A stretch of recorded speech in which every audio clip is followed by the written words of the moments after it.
So Los Angeles is the least affordable rental market in the country, and we've been talking with the folks at Milken for months about how to have conversations around this. We've had a few until now, and this is the sort of capstone event. We're not the most expensive market. That would probably be Silicon Valley, but we are the most unaffordable because people can't afford to live here. Is it a housing problem? Is it a wage problem? Is it a combination of that? How do we get out of it? And that's what we're going to talk about today. We will save a few minutes for questions at the end, so if you have any, please hold on to them, and one of the producers with a microphone will come find you. So joining me is Scott Laurie, President and CEO of Olson Company, Sean Burton, CEO of CityView for our sort of development housing side of the panel, and on the wage and employment side, we have Manuel Pastor, Director of the Program for Environmental and Regional Equity at the University of Southern California, and Vaughn Ton Quinlivan, Vice Chancellor of Workforce and Economic Development for the California Community Colleges. Those are the long titles, these are the short titles. And I'm the managing editor of KPCC, so I am not an expert in any of this, I just hopefully ask really good questions. So we're gonna start with housing.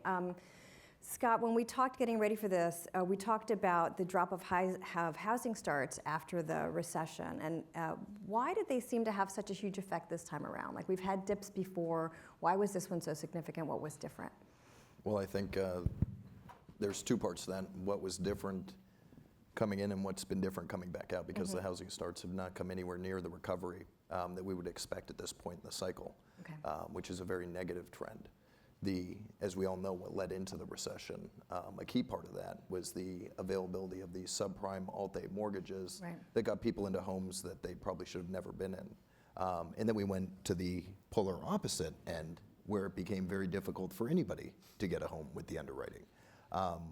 Where we stand today and what's been different in this recovery, because typically at this point in the cycle, we've seen the housing start coming up. And I don't know if we have that slide that you had, but there was a slide that we were looking at that showed that recovery in housing starts. Right. And it's pretty much been non-existent.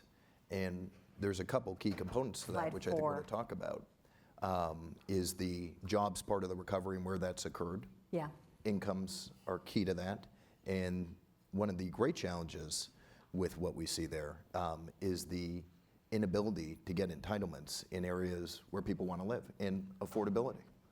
Affordability has been one of the greatest challenges in this cycle, and is a challenge whether you are on the public side, the private side.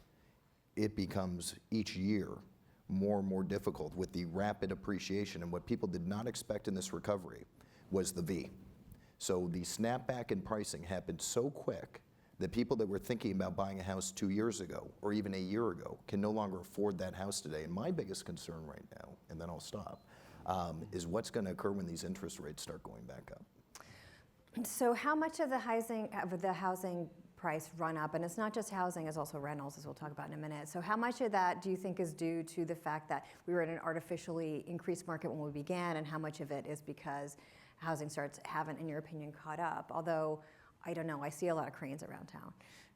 So most of those cranes are multifamily. Yeah. On the for sale side, you will not see, I wouldn't say any, but very, very few podium builds occur on the for sale side for financing and other reasons attributed to that.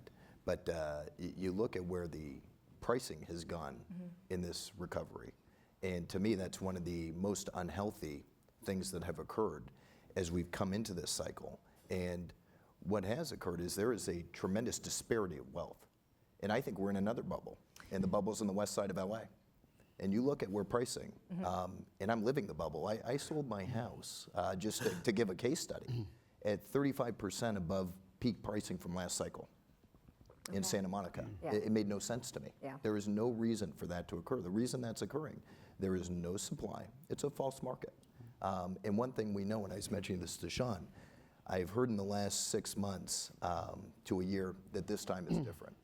Yeah. I think we all know it's never different. It is, and when I hear that, I think like it's the 6 months. The abusive boyfriend. It's different this time is different. People are saying, well, you look at pricing in Singapore and Paris and London. And I'm sitting there saying, New York. Okay, well, look at that. New York, San Francisco. We're here. Yeah, we're and not so there. Yes, it's challenging. So entitlements, you both bet my ear about entitlements, Sean. What is wrong with entitlements? Well, first, let's put slide 4 back up, because I think this is a point that we really need to highlight. This is across the state. And first of all, this is really a tale of two states. Yeah. East of the 5 freeway and west of the 5 freeway. If you're east of the 5 freeway, you don't have the same kind of affordability issues in Bakersfield and Fresno and San Bernardino that you have in the coastal cities. But if you look at this slide, we were building 200, 220, 212,000 units a year, and we dropped 85% to 35,000 units a year. Meanwhile, we're adding 220 to 250,000 households. So it's a simple economics, supply and demand imbalance, which has created on the rental side this terrible affordability issue. Right now, if you make the minimum wage in California, $9 an hour, you have to work 118 hours a week to afford the average rental two-bedroom apartment. So it's created this very difficult issue. The land prices are very expensive.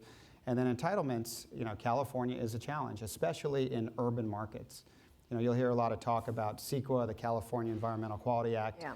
2/3 of CEQA lawsuits are filed against residential housing in cities, near jobs and near transit, exactly where we should be building housing in order to bring down prices. So it's a major, major issue. Well, that's because the residents and the politicians aren't necessarily in line with what they want to do in the communities, right? So one of the things we talked about is how do you convince people to accept sort of density, multifamily housing in communities that were single-family communities until now. Right. How do you do that? Well, if you talk to most residents when they're opposing housing projects, they talk about traffic. They say, I don't want more traffic in my neighborhood. I'm tired of sitting in gridlock in Los Angeles. It's awful.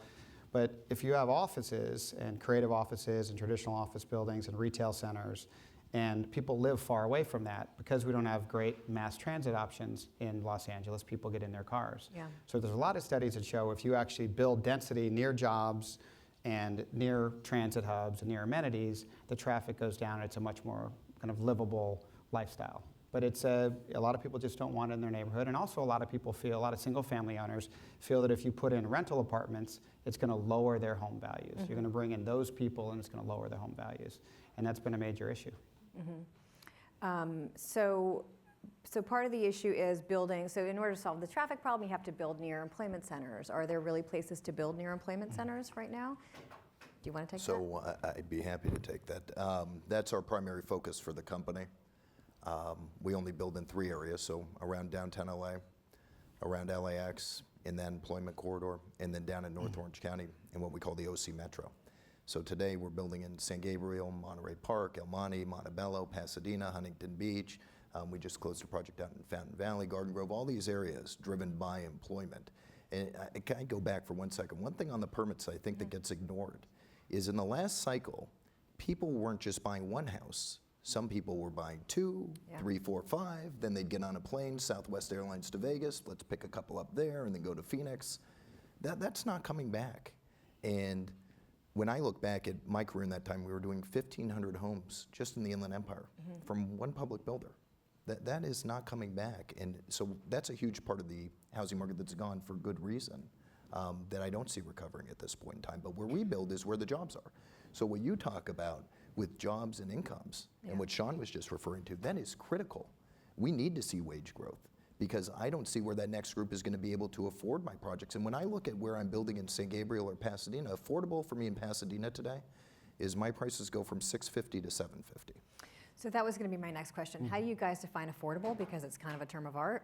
And both of you build market rent, although I know that you have some units, because of inclusionary zoning that might have some low income. But what does someone need to make to buy one of your homes, Scott? What does someone need to make to rent one of your homes, Sean? Go ahead, you want to start? Well, to rent one of our apartments, if we're building new apartments, we're a market rate investor and developer. We manage public pension fund capital. We're required to give market returns to the pensioners who entrust us with their money.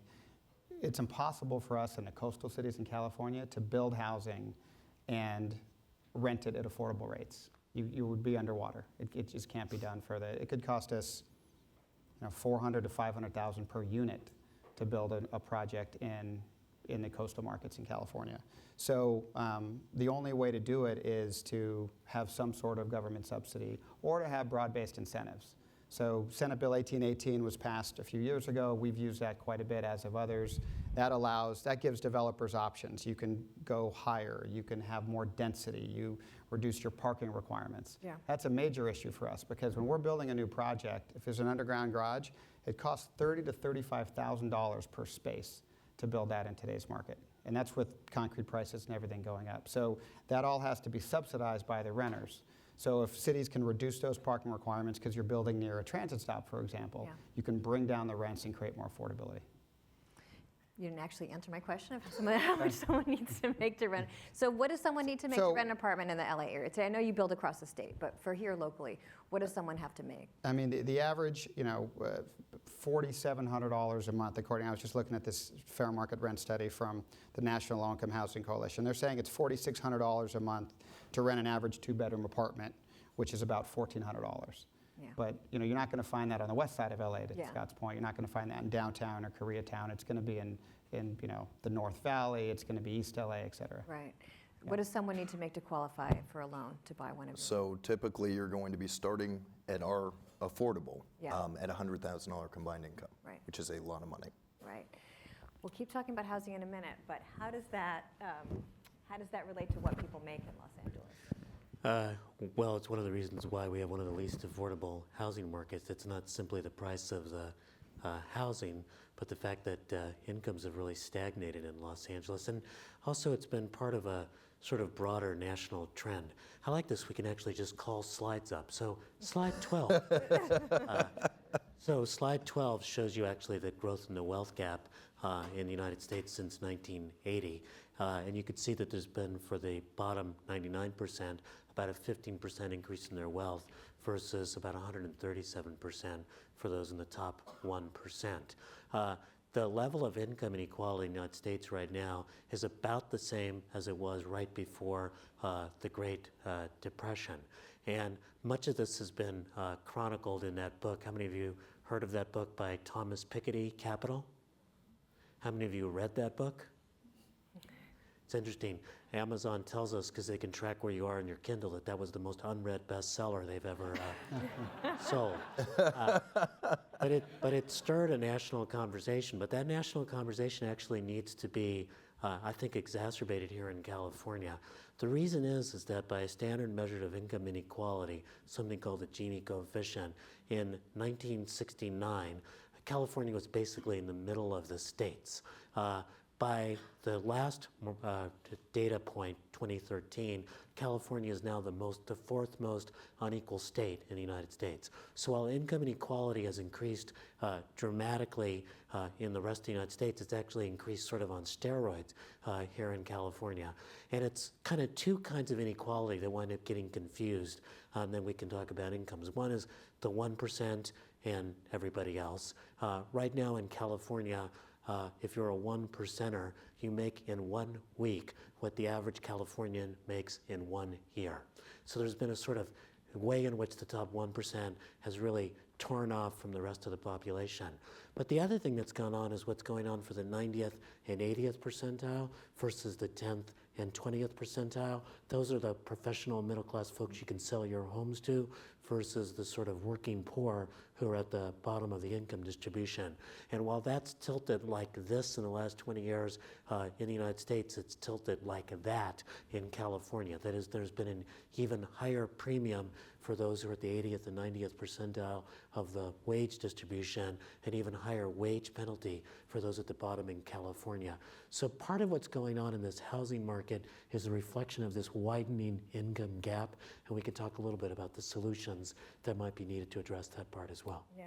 And Sean, you have some firsthand stories about how desperate people are to get apartments they can afford. Yeah, we have a project in Foster City, which is just south of the airport in San Francisco, 166 units, brand new project called Triton Point. We set aside 20% of those units for people who made between 30 and 50% of the area median income. And about 3 weeks ago, we went up with our website and we opened a phone line so that people could call in to get on the list to go through the lottery and the qualification. We had so many calls in the first 24 hours, it literally crashed the phone system and crashed the website. And we had to put a much more robust system in place because people were just desperate to pay $800 or $900 a month for a studio apartment versus $3,000, which is what the market rate will dictate for that. Yeah. So it's just, there's so much need out there. So let's talk a little bit about solutions. So there's been a bunch of, or at least maybe not a bunch, but a handful of things that people are talking about, particularly about how do we build more low-income housing. And so Mayor Garcetti has been sort of wading into the affordable housing debate. He says developers don't pay enough to play in Los Angeles, and he wants to see linkage fees to help pay for affordable housing projects. So, you know, the idea that increasing supply alone, what you guys do, isn't going to do it. We actually need a fund again. But I know that there is the point of view that that will be a barrier and that there will be less built, but what if it wasn't? So what if linkage fees came with a speedy process of permitting? You know, what if it came with some kind of incentive? Is that something that you guys see as part of the answer, Scott? And so I know the mayor's talked about that, but Yeah. there's not a plan that sits behind. And There's nothing right. specific. That's and there's right. other cities that have done that. Boston, yeah, San Diego. And I think is the goal 100 million. He wants to build 100 million units of housing by 2021, I think 15% of which he wants to be affordable. Right. Yeah, and this is part of his plan to do it. Which I think is great.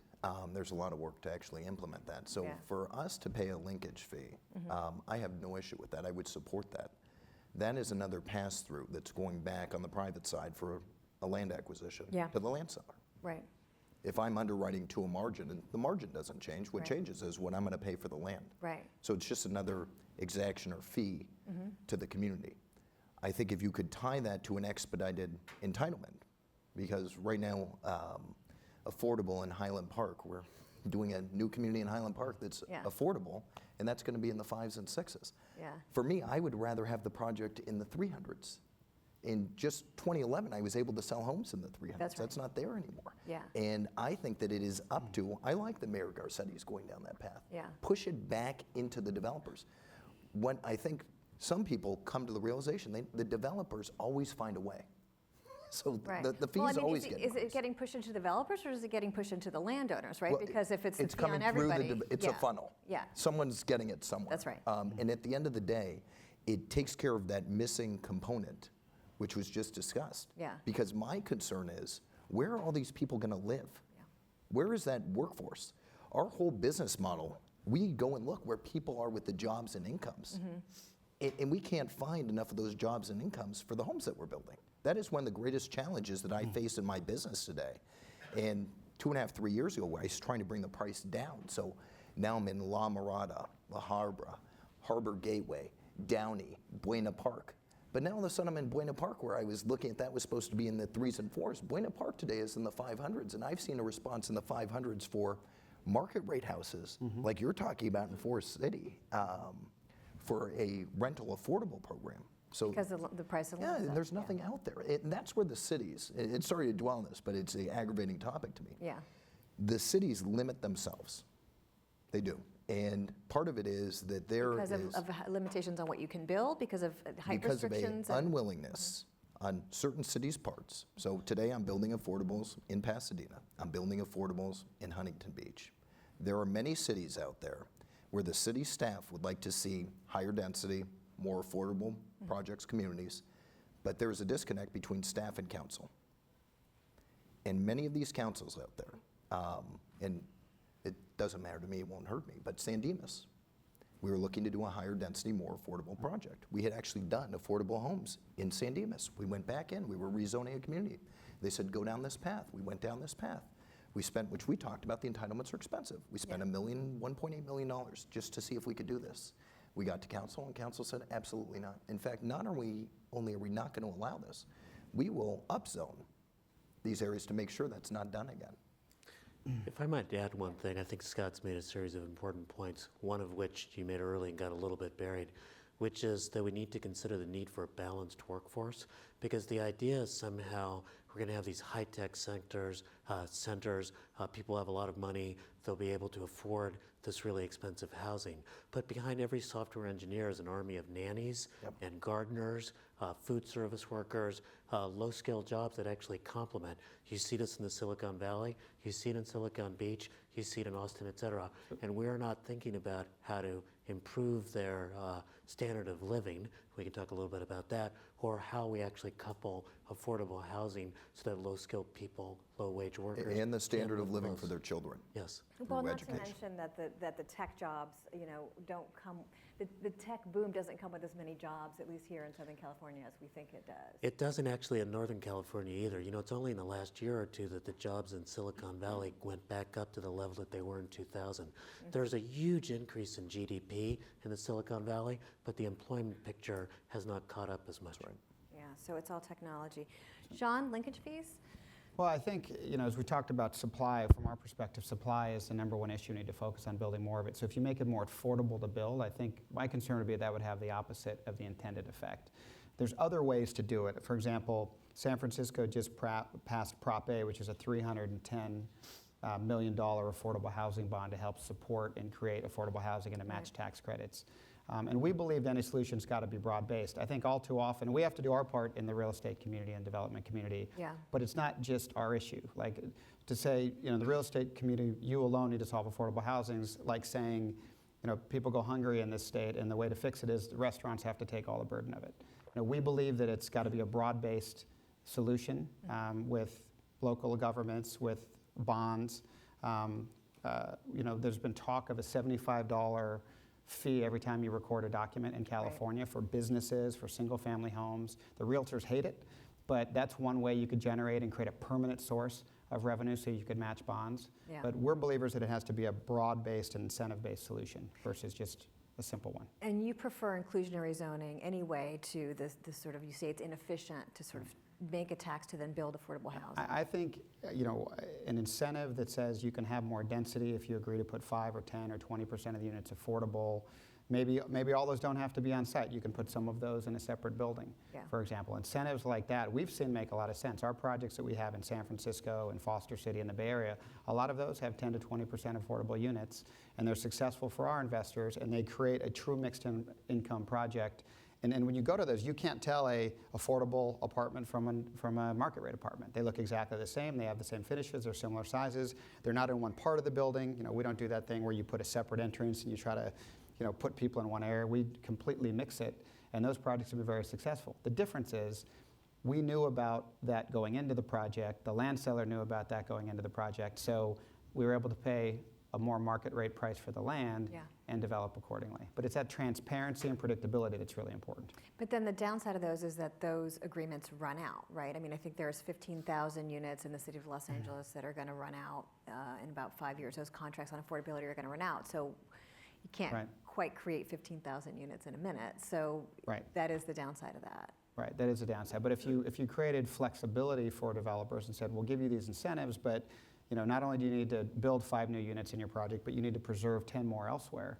Right? If you gave that kind of flexibility, I think we would figure out a way to do it. But those rules change on every single project. Well, right, and that's part of the joy of doing business in Los Angeles County, right? Where there are so many different governments, That's so one many word different for it, rules. yeah. Yeah. I don't think we're going to fix that one today. Okay, so that brings us on to wages. When we talked earlier, Manuel, you mentioned that there are a number of solutions, that there isn't just one solution, that there are three things that need to change in order to solve them. Well, on the wages side, I think in general this idea of rescuing the California dream, policies for an affordable future, it's wrong of us to think that there's one solution, either affordable housing or education or job training, et cetera. On the sort of income side, I think that it's important to put together 3 things that people often tend to think are incompatible. One is to, promote overall economic growth. Unless the economy is thriving, people don't do well. That means paying some attention to where we have some comparative advantages, driving those things, et cetera. The second is to make sure that you can grow the middle class, and that means thinking about career trajectories. That is, jobs that actually move into jobs that will be more sustainable in the future. That's a lot of what Vaughn will talk about. It's a lot of what the community college is trying to do. And then the third thing is to lift up the bottom of the labor market. I'm actually heartened by the fact that the state of California has raised its minimum wage, and heartened by the fact that Los Angeles City and County have moved forward, along with the Bay Area, on raising the minimum wage as well. We need to do all three of those things at the same time. We wind up thinking that those are incompatible, but if you do them right, you can actually bring them together. And we haven't been able to solve the problem at the bottom of the labor market except through trying to increase the minimum wage. We need to make sure that there's trajectories for people to be able to move into the middle class, and we need to make sure that the economy is buoyant moving forward. One key thing in all of that is education. Yeah. It's probably a good handoff for Vaughn right now. Yeah. Big segue. So let's talk about that. California, the educational level in California is, and of course I'm not going to find my talking point on that right now, it's not what it should be. Vaughn, as what your work in community colleges, you talk about kids in high school not really understanding that there are pathways to good paying jobs that don't require a 4-year degree. So first talk about why that disconnect. Why don't people know what's available? Well, before I answer that question, maybe I can set some context what has happened in the world of workforce and really the gateway into the world of work. A friend had said, once we talked about the industrial economy, and then the industrial economy moved to a knowledge economy, and he would argue, and I would argue as well, that we're actually moving into a retraining economy. And that's driven by a number of factors, and I'm just going to list some trends that are happening. Over the last 3.5 decades, the country grew 63 million new jobs, 63 million new jobs. But if you have a high school degree or less, you actually had 2 million less jobs available to you. So actually the gateway into the world of work has shifted. It used to be okay to be able to bring home, be able to feed the family coming out with a high school degree, but now the new gateway is what we call some level of college. 65% of future jobs will require this level of credentialing. Now this is not necessarily the bachelor level. Yeah. There's a whole area called middle skill where you have to have more than a high school degree, but less than a baccalaureate, a bachelor. So that could be the area of certificates, associate's degrees, and industry recognized credentials. And we see this in addition to a phenomenon that happened in the last downturn. And it was that recession was very different from prior recession and ties into this issue of technology. Usually in a downturn, companies have productivity at this level, and then in the downturn they have to lay off and their productivity would go down. In this last recession, companies adopted technology and kept their productivity and while they laid off workers. And so the number of workers and their productivity became decoupled. And so as you can imagine, the imperative to go back and train is so much more significant nowadays because the shelf life of your knowledge and skill is much shorter than it was before. So as you think about these phenomena affecting you and your neighbors and the communities, it's really important to think about what are the skills you build in choosing the right pathway and into the right credentials. Now, Evelyn asked me to rattle off a few of the earning power of some of these community college certificates and associate's degree. And little known are the area of career technical education. So this is for 2 years of investment or less, all right? So this is what do the average community college student, actual earning, on average, earn 5 years after they earn these degrees or certificates. So in health and information coding, we're hitting 61,000. In health cardiovascular technicians, 73,000. Paramedics, 93,000. Electrical and power line transmission, $137,000. I mean, these are very good returns, and I'm sure everybody, even in this room, would acknowledge for the level of investment, but they're little known. as an option, as a good option in higher education. So what has been the emphasis on the public policy now is to look at career technical education as a strategy, as a pathway out of poverty, because you actually need to break 60,000 for a family of 4 to reside in California. And career technical education options on average bring 68,500 in average earnings 5 years afterwards. So that's a real salary, and that's why is it that the schools aren't sent? I mean, so are there classes that are going empty? You know, you talk about how enough kids aren't doing it, enough people aren't understanding the programs that are available. Do you have classrooms sitting empty, or is there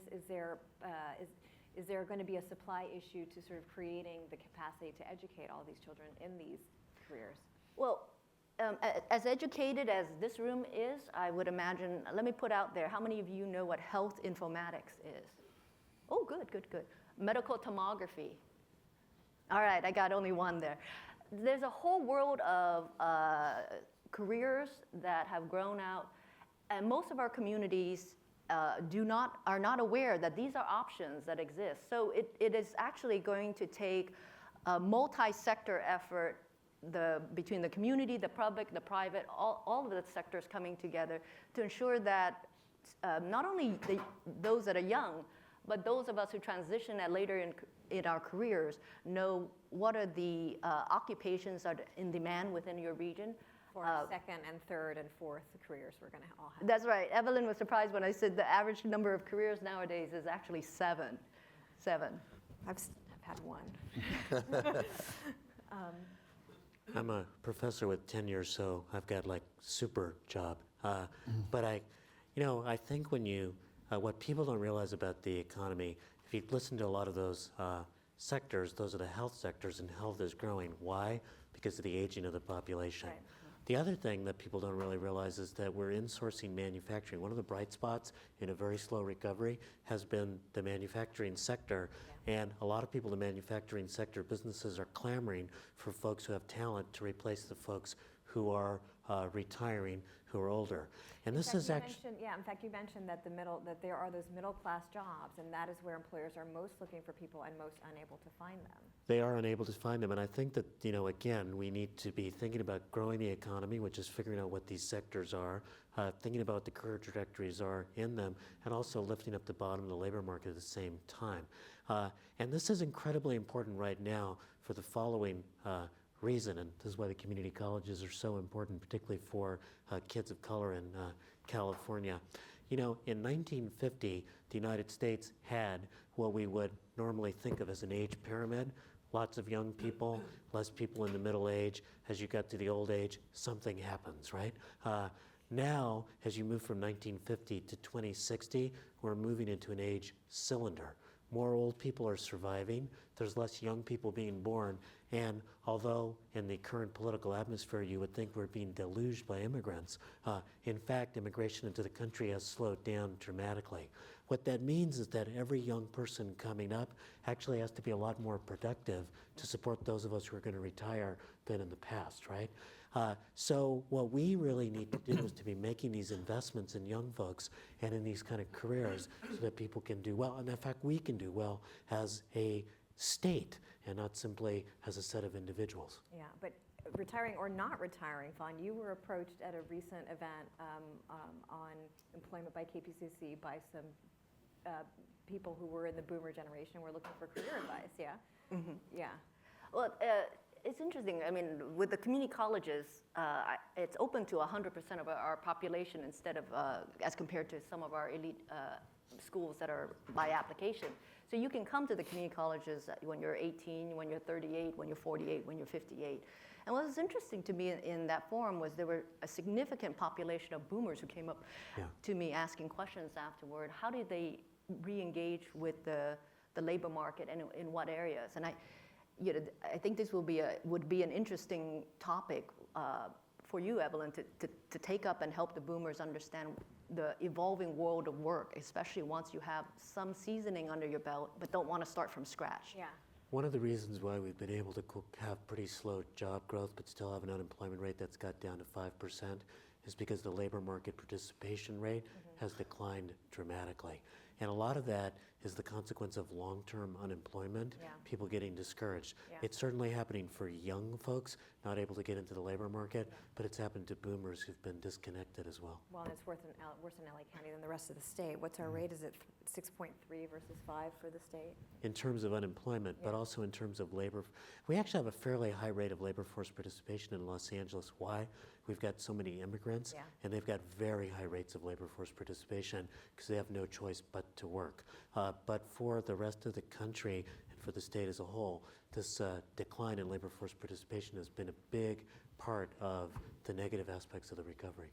So immigration and education and sort of, Vaughn, have you thought about, or have you had discussions about sort of how do we engage with immigrant communities to make these opportunities available, or to let them know that the opportunities are available? Right. I know in the last round of federal discussions around immigration, there was a policies being advocated where, as a condition of staying in the U.S., there would be an integration with education. That's right. And so as we think about those type of policies to help Californians be more productive and be more skilled, it's important to, in parallel, make sure that the capacity exists in the institutions to bring them into the institutions and provide that training. So those are the, you know, you want to kind of the yin and yang of our policies. Yeah. Want to think about. So capacity. So some of these classrooms you're talking about for some of these degrees are incredibly complex. So you have a sort of a mock emergency room for one of the programs? Yes. So we're dealing with the issue of the cost of providing career technical education. So imagine yourself back in the days when you were taking English. You know, what did it take for you to take that class? I imagine you have, you know, a blackboard, you know, or whiteboard, and some books, right? To train someone in the field of emergency medical technician, which, by the way, you're coming out 5 years later, you're in the 70K, 80K, 90K range, you actually have to build the full simulation of an emergency room, right? With dummies that can talk, that can emote, that tell you when they're in pain, so that you're simulating an actual environment in order for somebody to be truly skilled. Now, you could have a lower cost option where they can read about the emergency situation, but as you know, it's very different to read about it versus to be in it and to be skilled in that situation. So we've been having a set of strong workforce conversation to really look at the cost of career technical education, making sure that we set up the capacity, because in some of these areas, as you mentioned in healthcare, when you have, it now requires credential. No credential means no interview means no job, right? So you're talking about really just who can get the jobs and who cannot by also thinking through the capacity and where you put capacity. Yeah, and so this is expensive. So who pays for it? Does business pay for it? Does government pay for it? Do taxes pay for it? Who pays for the increasing the capacity so we can have more people with those certificates who can get that training for those middle class jobs? Well, where we're moving is the action is going to be at the regional level, because these programs are inherently expensive, and what industry wants is not a worker starting out, but a specialized worker. So as you can imagine, that's very expensive for a college to have every single specialty at their single college. So as we say, action is the regional level. Can you take the 18 colleges of the LA region, for example? They can all share the same common core sequence into the health career field, but College A has specialty 1, College B has specialty 2, College C has specialty 3, and the students can move around and pick their specialty. So that's the type of regional coordination that we would like to see as a way to deal with costs and to be able to stretch the dollar and ensure that students are portable within the region. Yeah. Education and funding, Prop 13 comes up. Oh, thanks you for the very uncontroversial topic. So let me say a framing thing first, and then we can talk about funding. You know, I probably like many of you grew up in California. My family moved here in the 1950s. We were actually in New York, and they moved here because my sister had asthma, and they were told that moving to Los Angeles would be good for asthma. This was back in the days when doctors would recommend Camel filters as being good for you. But we grew up in California. My dad, who was an immigrant, actually undocumented when he first arrived, was able to buy a house because there was a GI Bill that was a massive subsidy. There was a freeway system heading out through the San Gabriel Valley, so that's where we were able to grow up. I went to decent public schools because there was public investments in them, and I went to the University of California because people were paying for it so that the next generation could get ahead.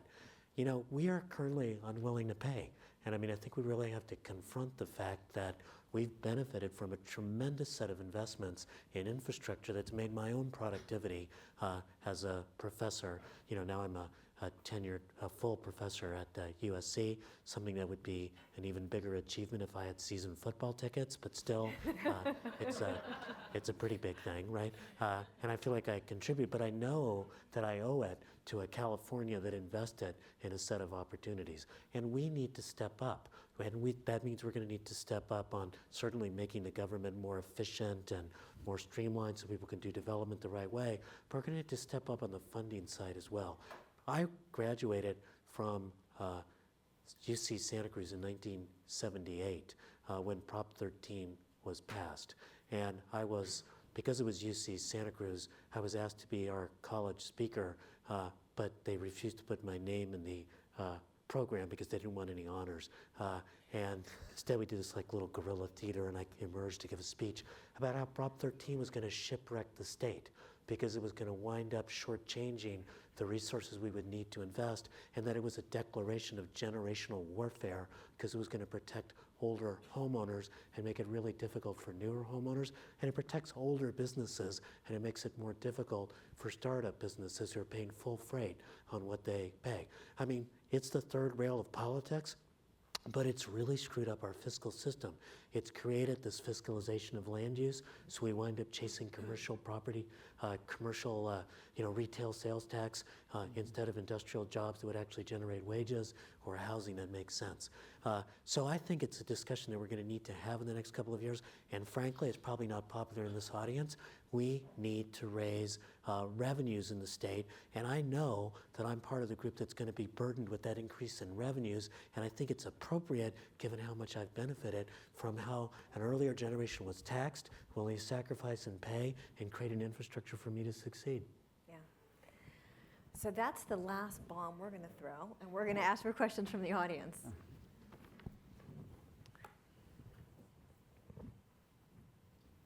Somebody in the back there. Well, I just want to ask a question on that investment. We say funding education. Aren't we, in terms of K through 12, on a per capita basis, compared with other states, one of the highest? So is it a lack of will to fund, or is it, what happens? Where is it leaking out? No, we're actually, we're kind of creeping up, but we're still in the bottom kind of 6 or 7 in terms of our spending per student. So I think that we're underspending on education, and we're also, frankly, we've got we have a pretty high poverty rates in the state. That affects kids and their ability to perform in schools, and we're not spending what we're going to need to do to make sure that this next generation is protected. But no, the fact is that we're on the bottom of the spending side. Does that mean that spending alone will do it? No, we need accountability in schools. We need flexibility. People ought to be able to experiment with more creative public schools and more creative charters, et cetera. But it is not a fact that we are spending at the top of the states. Different people throw different things into that number. So we had a construction boom in California. We built a lot of schools, and some people throw that number into the number of what we spend on schools, but it's not what we're spending on education. It's a different number. So we've heard calls for cross-sector collaboration to really get this done. And if we go back to the question of, say, Prop 13, there has been a conversation over the last 2 years, maybe a little bit more about how and perhaps to unravel that a little bit on the commercial property side. And yet it's not going to be on the ballot next year. One of the arguments that's been given for why it's not on the ballot is because of a desire to kind of divvy up where that money would go if it were coming back into the state's coffers by interest group, to be frank. So what strategies could we put in place to create the cross-sector political will for the kind of changes, the kind of investments, the kind of revenue shares that are needed in order to make this transformation possible, so that we can not have this conversation every year in a crisis mode, but rather in an opportunity mode? Yeah, I mean, we did some of the research for the commercial property tax. The number that's come up, the potential for a $9 billion increase in revenues as a result of reform of the commercial property side of Prop 13 actually comes from the study that we did, which we tried to just be objective in that. And I think the reason it's not on the ballot, there's multiple reasons, including the fact that, you know, everybody wants to put their own favorite tax initiative on the ballot, and reforming Prop 13 is the most difficult one, so I think that's rough. I think my special plea in this particular audience is the following.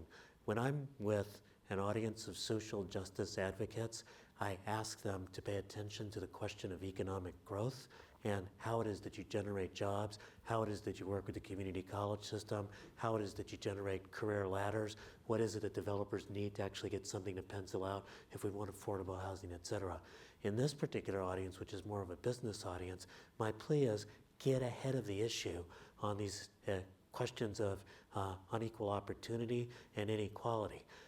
Some of you may be upset that Los Angeles is moving to a $15 an hour minimum wage.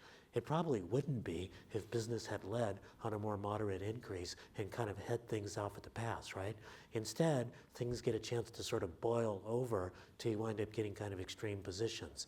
Prop 13 being a very good example. We've let the dysfunction from Prop 13 get so awry that probably some of the schemes to fix it might be more extreme than any of us would agree on.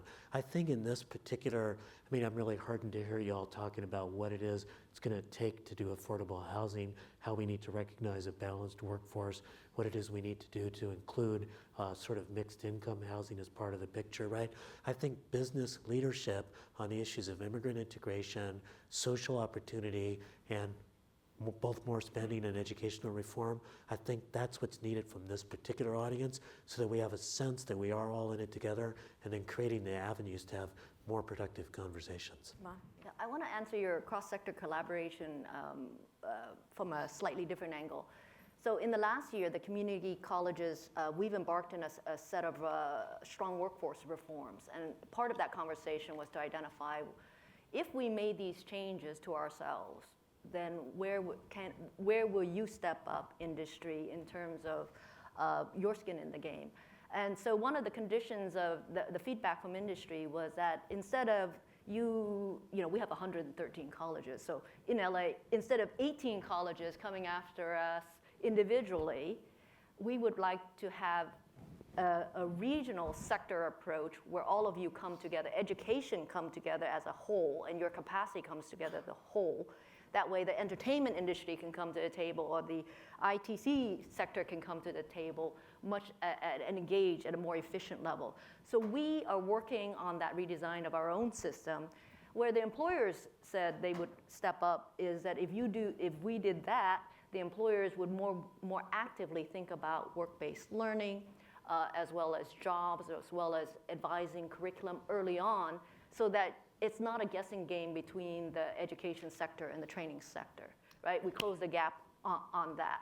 And so, as you say, it's a multi-sector approach. We have to all step closer to each other in order to make the collaboration work. And in those cases, they do give you equipment, and they do give you That's right. to teach the classes. Mm-hmm. You do sort of become part of the solution. That's right. And by the way, this is happening in other parts of the country. So in North Carolina, for example, the community college system is actively collaborating with Siemens to be able to devise classes that will actually feed into the manufacturing that Siemens is doing. There's a great story in this new book I just put out, which you should all buy. But maybe not read, apparently. It's very dependent. No, there's no need to read it, just buy it.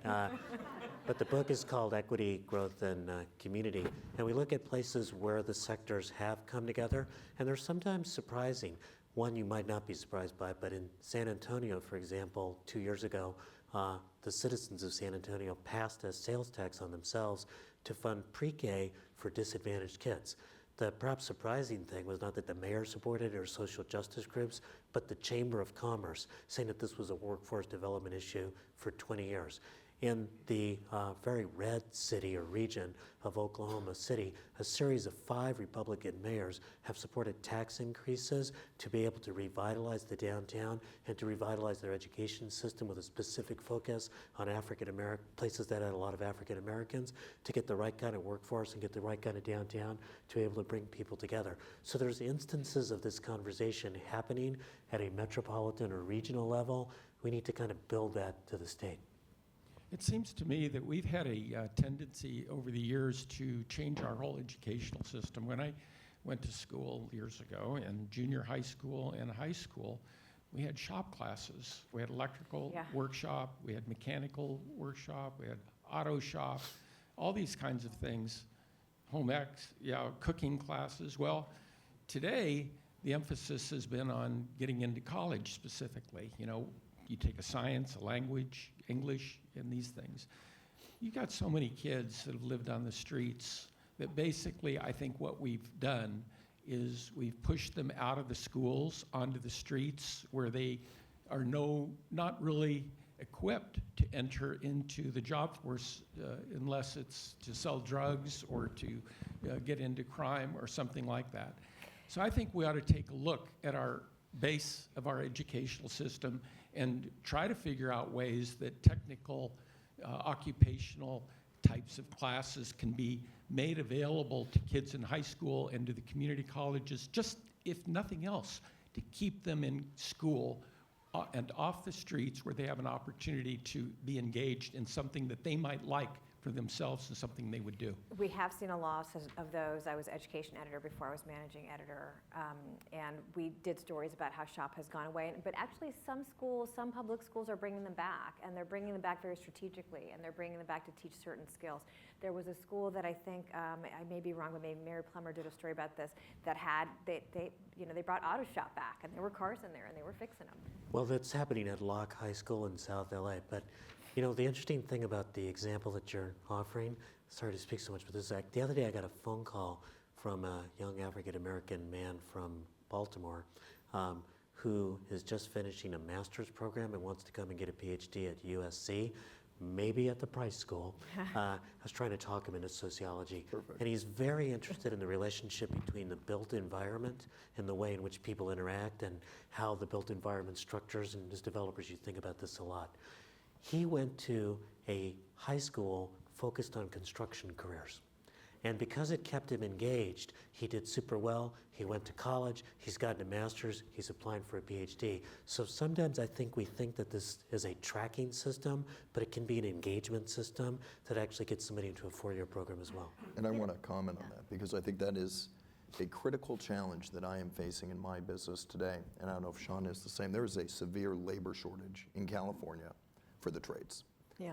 Framers, electricians, plumbers. They're not there. There are not enough people. Even though the starts are down here, there is still not enough labor force to build the homes. And I meet with all of our trade partners, and they truly are partners in our business. And I was talking to one of our framers, and he said, and this was very telling, he said to me, he goes, in the 70s and early 80s, we framed your houses, and then our framers bought your houses. That no longer happens.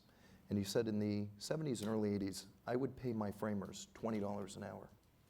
He said, what do you think I'm paying them today? He said, I'm paying them $22 an hour. And that was just a very telling, and by the way, as I went trade by trade, and you look at where those trades have recovered in this cycle, those incomes got pushed down. And while some material costs may have gone up in other areas, but those incomes haven't gone from $20 to $30. They're still at $20, $22. And we need those people, and I think that's part of the issue. For the kids in college today, they're not running to go be the electricians, the framers. They want to be the next Kim Kardashian. But we need to build that workforce. And I think what you're doing on the education side, we're all linked. This whole group works Right. together. So as a developer and as an employer, and you're seeing ahead that you're going to have a talent puddle, that is exactly the right place to be partnering with education up front. And I came from the private sector side dealing with the pain points on recruiting talent. And when we started putting in place some of these workforce programs, we did focus groups with students to see, well, why are you or are you not interested in some of these really well-paying middle skill careers? And this was, for example, to become, for example, even though in the middle of the night, if your power goes out, who goes to fix your power line? That's a set of electrical, the line workers, right? It's a good paying job. Right, a very good paying job. They're all six-figure income. The feedback from the students were that they, what appealed to them about these careers wasn't that necessarily it was hands-on, but it wasn't confined in four walls. And that was a big insight to me. So if you can imagine, if they feel claustrophobic by the four walls of a cube or four walls of an office, imagine thinking that if there's only one path for them, then it's not interesting and appealing. But the moment that they see that there's all these other occupations that are very rewarding and productive, then they stay in school. So I think we have our own biases about these careers that we need to rethink. And again, when the employers stand with education, you're going to get high quality candidates from all communities coming into those programs in ways that education cannot do it alone. Last question or two? I'm seeing a lot of this, what Van talked about, these Uber drivers and young people that really feel like they manage their own schedule, their own bosses, they feel empowered. But I don't see a career path there, and I see the long-term kind of structural and unemployment numbers and projections looking daunting, particularly when we look at how many jobs will be taken over by ultimately AI and computers and whatnot. So what is a young person to do and think about today, and how, when we think about a workforce that an elementary school student might be graduating into, where computers are better at pretty much everything than they are? What do you guys think about in terms of long term? Dawn, do you want to take that? I mean, it's hands-on, right? I mean, that's where it is. Well, for the creative economy, the transferable skill sets are always the 4 C's, right? So the critical thinking, communication, collaboration, and creativity. So and those are the skill sets that drive the STEM economy. So I think when we think about skills, we think about those 4 C's, but also think about the specific technical skills. If you want to be a programmer and code or do data visualization, or any of the skill sets that we've talked before.